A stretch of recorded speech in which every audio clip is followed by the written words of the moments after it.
95 km, c'est la longueur que doit réaliser le réseau de transport d'électricité pour relier le réseau électrique franco-italien. Au total, 200 techniciens et ouvriers travaillent sur ce chantier.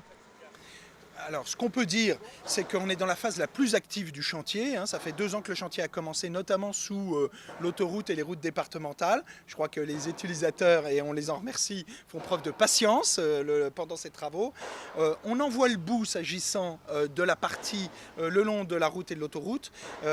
Nos efforts en 2019 vont aussi se concentrer ici sur la station de conversion. Et fin 2019, l'essentiel des travaux seront achevés. Cette nouvelle liaison électrique permettra d'augmenter de 60% la capacité d'échange entre les deux réseaux.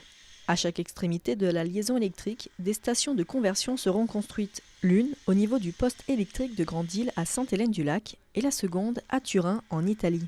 Depuis le début des réseaux, on a compris qu'il était très intéressant de connecter les réseaux. On a compris que c'était intéressant de connecter les réseaux parce que ça permet de mutualiser les sources de production, donc de s'en servir quand le voisin en a besoin, mais que nous n'en avons plus besoin, et réciproquement. Il y a une grosse idée de solidarité dans l'interconnexion des réseaux. Pour tous, pour le réseau, la sûreté de fonctionnement, la baisse des coûts de consommation au final. L'entreprise RTE compte réaliser d'autres chantiers de grande envergure. Dans quelques années, un autre projet aussi important devrait peut-être voir le jour, mais celui-ci se trouvera sous la Manche.